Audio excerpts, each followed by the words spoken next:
Hey, so today I'm going to be chatting with you about homeschooling high school. And as I just shared on Instagram Live, I'm in British Columbia, Canada. So the legalities of how you approach high school here might be very different from where you are. I cannot represent all states or all the countries of the world or even all the provinces, although I have a pretty solid sense of what it's like to homeschool high school in various provinces in Canada. I have a post about should I homeschool that talks about the legalities in all the states and provinces in Canada and the US. And if you're interested in that, you can check that out at www.capturingthecharmedlife.com. So I have a unique experience with homeschooling high school, as every homeschool family probably will say and is true. And the reason I'm jumping on here is because it's been a repeat question in my homeschool mentoring and life coaching work. Homeschooling high school is not a common discussion because I think a lot of people aren't doing it, or at least not as many as that are doing it in the early and elementary years. And it has like perceptions. You have ideas of what it might be like, and it's not. This is my experience. It's so different than what you think it will be like. For the number of times I've been asked, how do I help my child get ready for a degree in dot, dot, dot? My child is 8. I want to say I could make a lot of money if I could get $1 for every time I've been asked that. Um, you can't know what your child is going to do at the end of the homeschool or at the end of your high school years. I do know that we notice tendencies with our kids, that they have different interests or they have natural aptitudes in different areas, and that some of them you think there will never be a way that that child will take an acting class, or there will never be a time when that child does, I don't know, advanced physics. And I haven't seen any of my kids do advanced physics yet. I really have only 3 of my 4 that have officially graduated high school yet.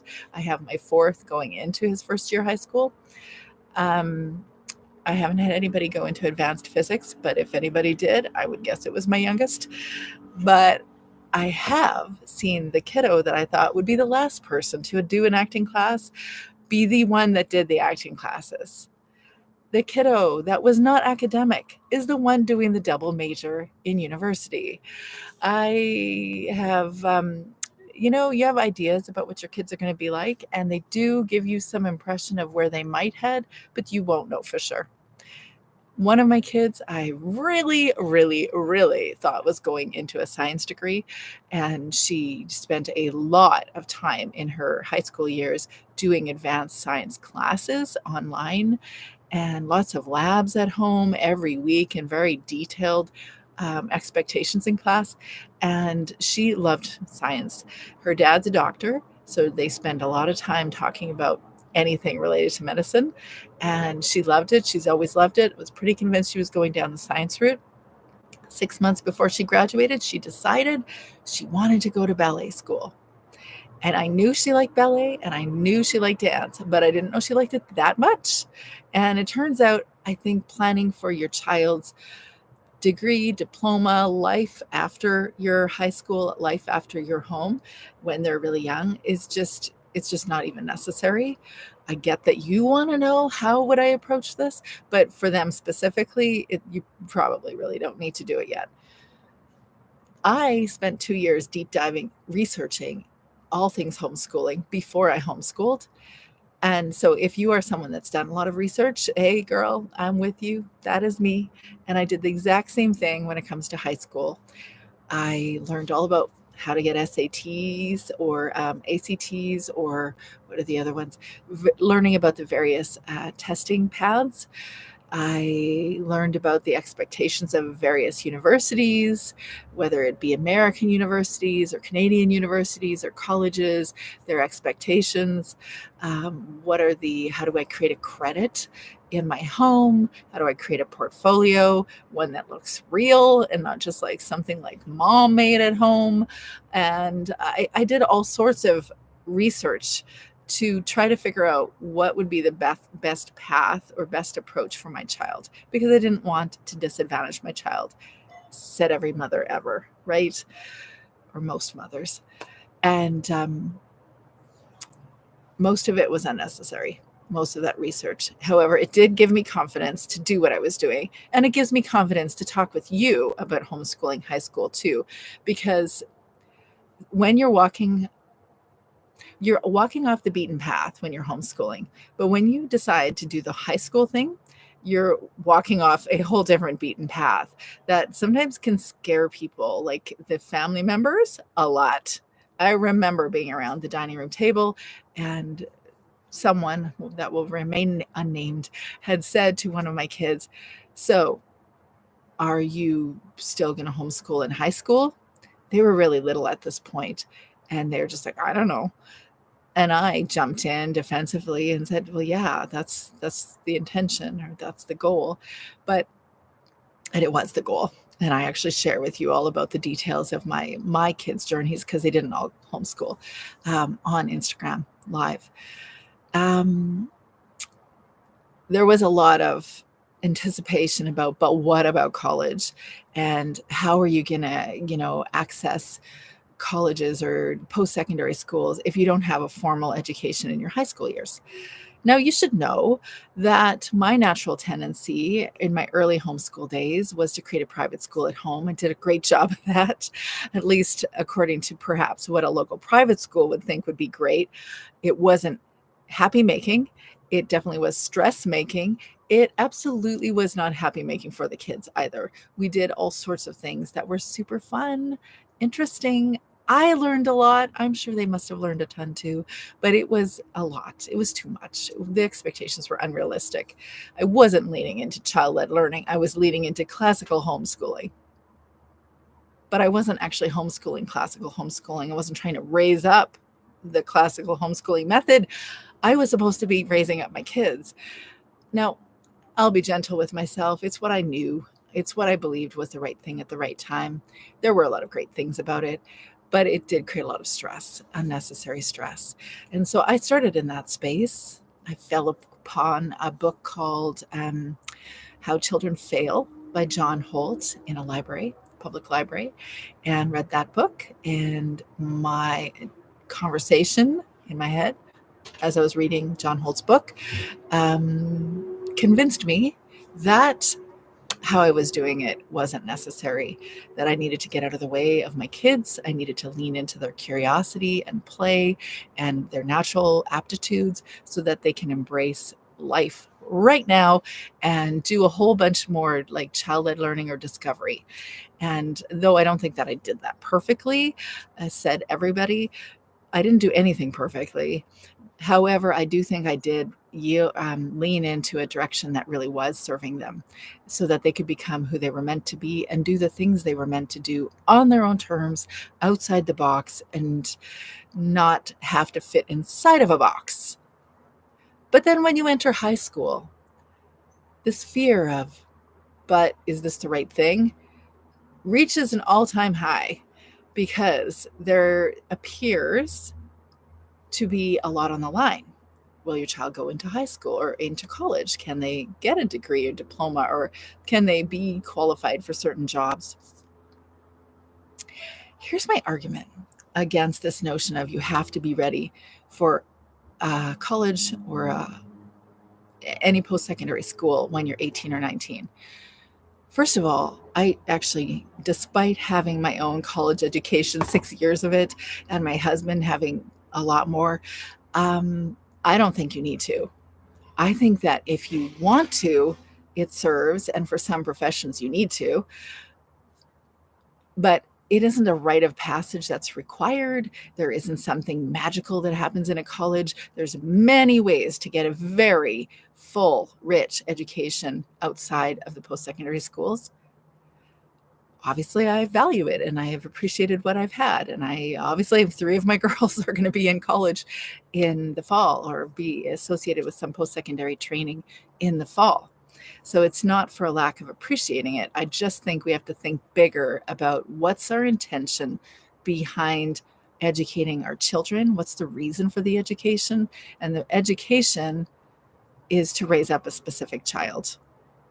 In that exact word, education, is the root word, the Latin root word, educato. and it means to raise up. How do I know that? I know that because I was including a private school in my home, and the root word of the Latin root word was part of our classical homeschooling. So I'm raising up what? Am I raising up a child that can be going to whatever college that they want to go to? Is that really the goal? Or is it, who is this kid? What college should they go to? What program should they be part of? What is the next step in their life? Are they living their lives on purpose right now so that they know that this is the next step? And it might be, but there's no magic sauce to age 18 or 19 either. And here's my argument for that. I went into post-secondary school initially, was intending to go one direction. After that first year, I decided to go that direction. After my second year, I went that direction and ended up having or graduating with a Bachelor of Science in Nursing and became a registered nurse before my first daughter was born. And that was messy. I didn't know where I was going straight off. I thought I did, and then I didn't. And then and that is a common experience. First year college students typically change their major, and I'm not giving the exact quote, but it's something like 70 or 80% of the time they will switch their major by the end of the first year. Also, when I left high school, I did have a degree or a diploma, but I didn't have a diploma that was equipped with certain prereqs for my science program. So I didn't have the math and chemistry prereqs. And what did I do when I wanted to apply? I had an interview with a registrar of the program, and she understood that my reasons for wanting to go into nursing, and she liked me, and she knew that I was motivated to get whatever prereqs I needed so I could go into the degree. So then she, on interview, received me into the program and said, okay, well, officially you still need to do either math or chemistry. So then what did I do? I did math or chemistry. I did chemistry in my first year of my degree. I found a way to make it happen because it mattered in the moment. I think our kids can do that too. And also, I give my example of my husband too. He didn't do a straight arrow into medical school. He actually went into pharmacy school for the first 4 years. He wasn't expecting to go into medicine, but when he decided to go into medicine, I think it was a year after pharmacy, he had to get certain prereqs that he didn't have, and he decided he wanted to do it. He was motivated, so he got the prereqs and applied, and then went into medicine. And I'm sure you have stories like that too, that you have zigs and zags here and there. Ultimately, your goal was not to get a college degree or diploma. It was to be trained in something to go to the next thing in your life. And our kids have the same capacity that we do to make decisions when they need to. So it's my perspective, because I did so much of a deep dive in self-directed education or unschooling, or all of the child-led learning is probably what most reflects how I think about things. But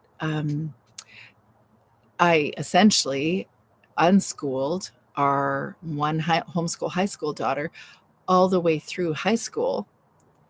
But I should actually clarify that sentence. I didn't do it. She did it. And that's the beautiful thing that happens in homeschooling.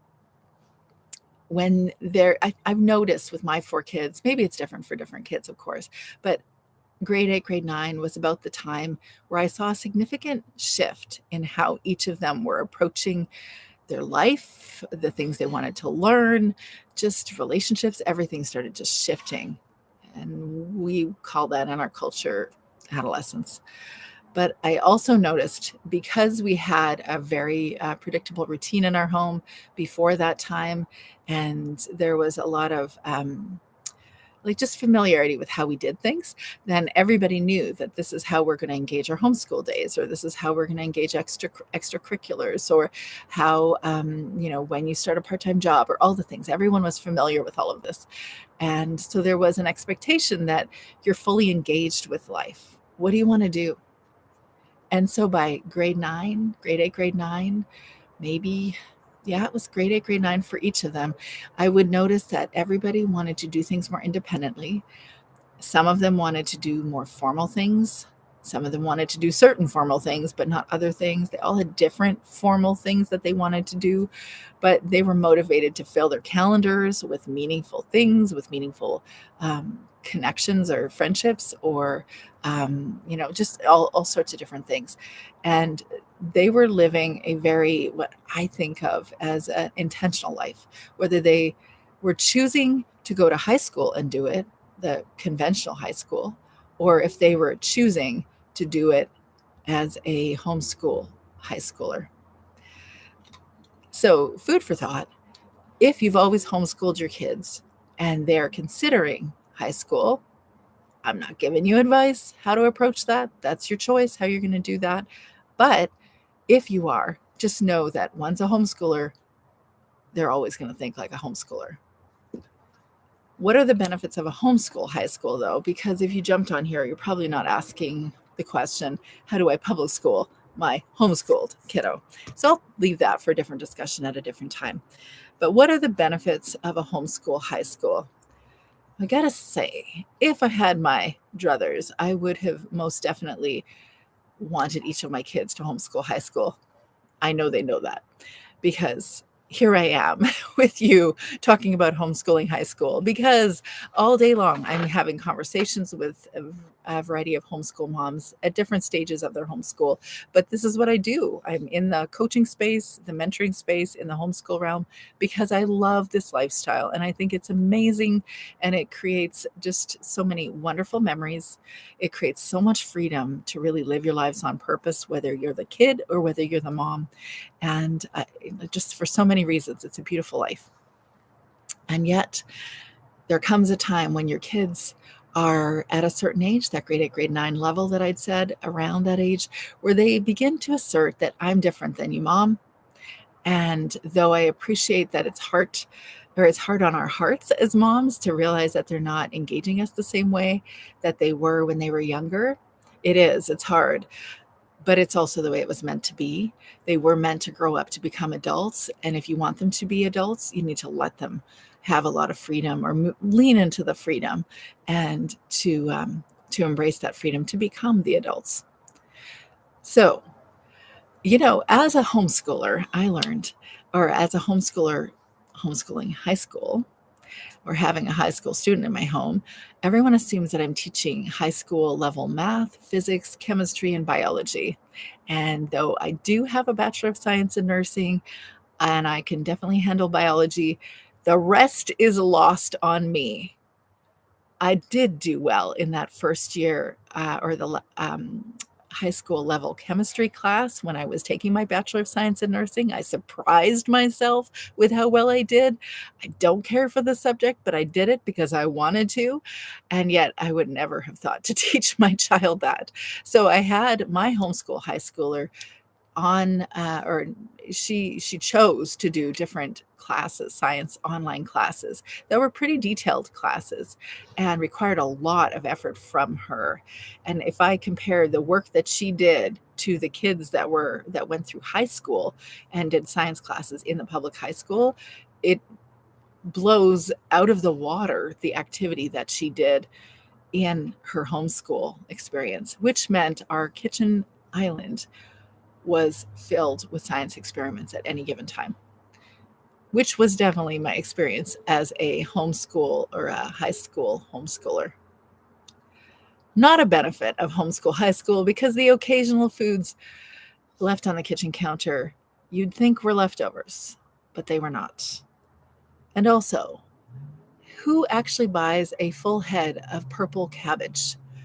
I have so many times purchased one piece or leaf of purple cabbage as an indicator for some chemistry experiment left on my counter.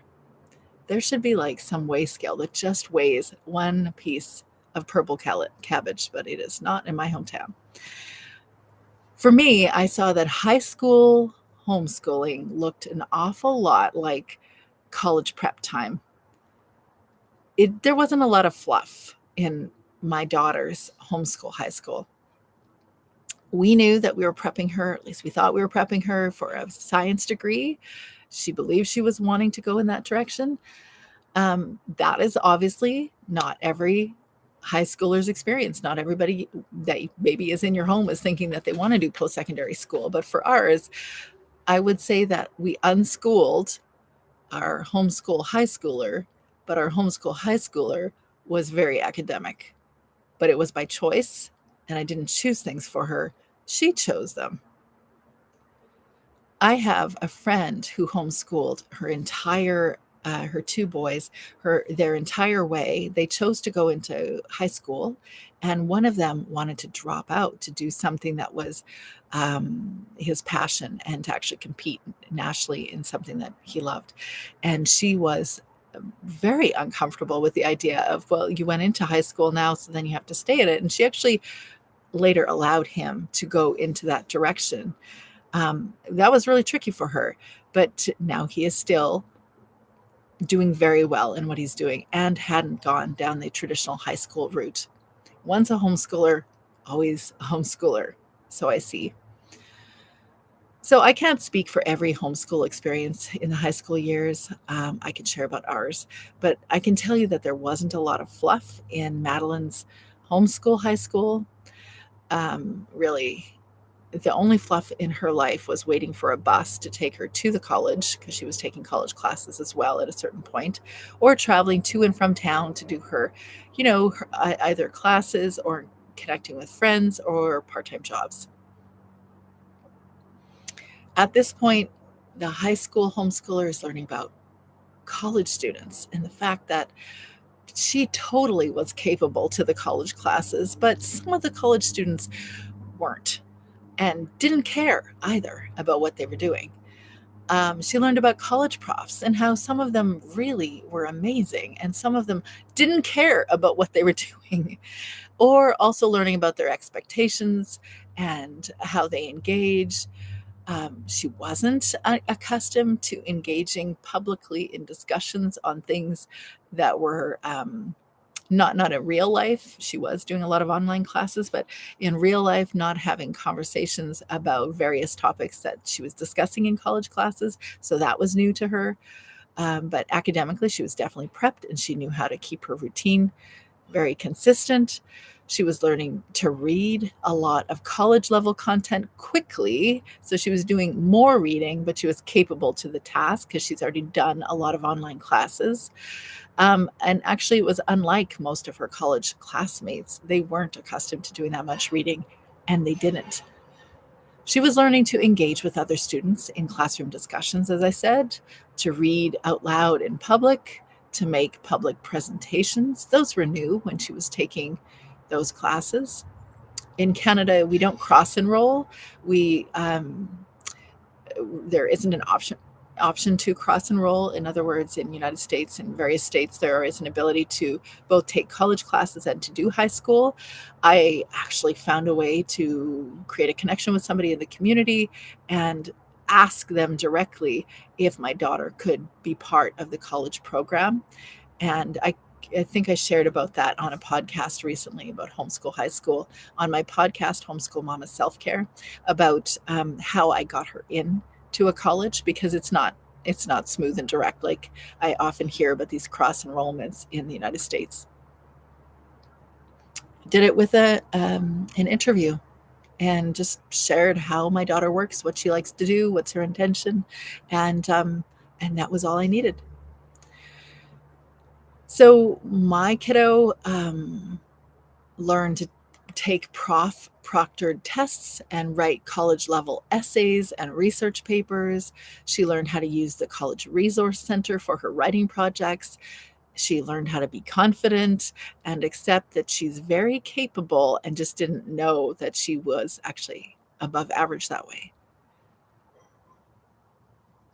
So who am I in the role of homeschool mom to a high schooler?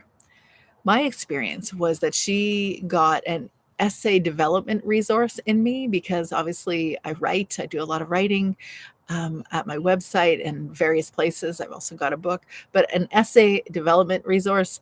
I could reinforce grammar concepts and spelling concepts and help her use outlining as a first step to writing.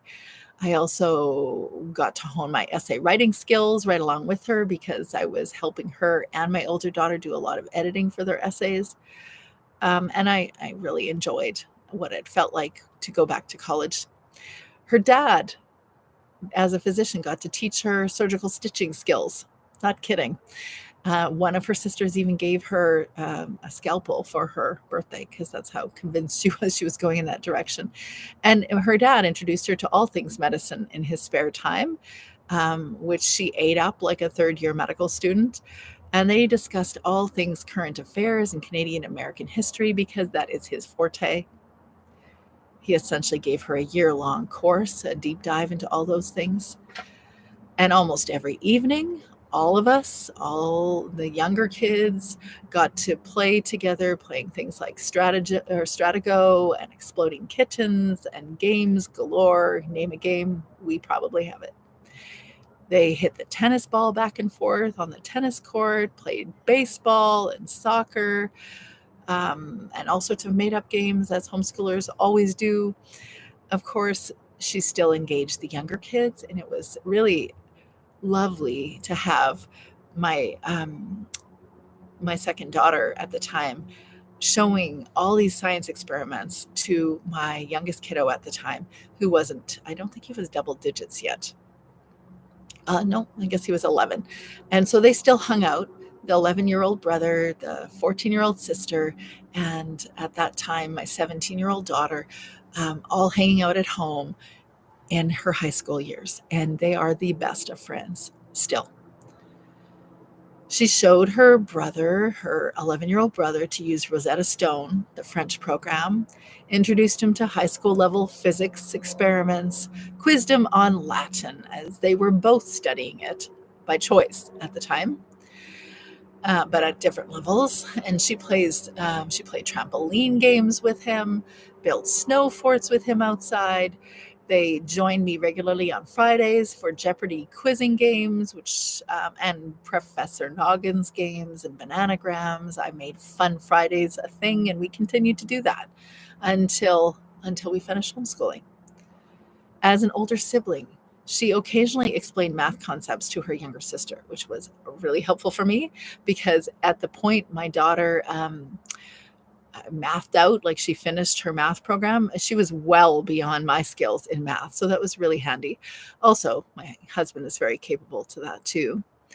And really, they just hung out like they were peers, like they were friends. And she hung out with me. And it was so hard to say goodbye to her because I was accustomed to having her as a companion, even though in my experience in the last year of high school, when my kids are ready to move on to the next thing, there's a feeling of restlessness, like they're just ready to go on and do the next thing. It was hard for me to let her go and just, okay, she's going to go live her life and do her thing. Of course, I'm talking to her almost every day still, but it was challenging. And now I'm doing it again for the third time, and it doesn't get easier. In fact, it's a little bit harder this time launching a kiddo because I can see where this is all going, that it's not just about launching a child into the world. It is that my primary mothering role is winding up. And so I guess I'm going to have another baby. No, I'm not. Nor could I. I don't think I could. So it was hard sending her off into the world because she was like a friend, a companion. She cooked with me, but also cooked independently, which was very handy. Her pastry making skills outstripped mine every time, and she cooked competently, so I didn't have to do that much cooking. And when she wasn't chatting with me in the evening or watching a weekend movie with me, she was working at a part-time job as a restaurant hostess. She attended ballet, jazz, and contemporary dance classes, and she hung out with friends. And not surprisingly, she felt very mature and adult in how she approached things, like working at part-time jobs or practicing parallel parking or organizing her summer ballet school independent of me, engaging her online and college teachers as an independent college student. Felt like she was a freshman before she was a freshman. It was, if I were to share one thing about my homeschool high school experience, it was that it was truly a pleasure having a homeschool high schooler. It's exciting. It is so exciting. You're launching this child into the world to do the thing that they were always meant to do at that time of their lives. And you're helping to facilitate it. But they are growing in their confidence and they're growing in their clarity in how they should be doing the next step. And you are the facilitator, just a little bit more hands off facilitator. But open your wallet because it all gets more expensive. Oh, girl, it gets so much more expensive. Kids in college, something that we do not have enough conversations about in the mothering world or the parenting world. But that's been my experience homeschooling a high schooler. If you have any questions, you like to ask me anything about this homeschool high school experience, I'm happy to engage it. It's something that I want to engage more often because I'm aware that it's not always a conversation that people are having. So you can always throw a comment down below, or you're also welcome to join me at the Facebook group. We have a Homeschool Mama support group in Facebook. You can also find me on Instagram at Homeschool Mama Self-Care. I've got a podcast, Homeschool Mama Self-Care. And if you want to have conversation with me, you are welcome to ask me for a Zoom link and we can connect and talk about what possible coaching possibilities there might be for you. And I haven't shared this with everybody, but we have a Patreon support group for first-year homeschoolers. So if you are a first-year homeschooler for a high schooler, you're welcome to join me over there. I also have a support group for homeschool moms in older years. So if you want to have connection online that is going to help to equip you to become more authentic, confident, and purposeful in your homeschool life, join me. It was lovely chatting.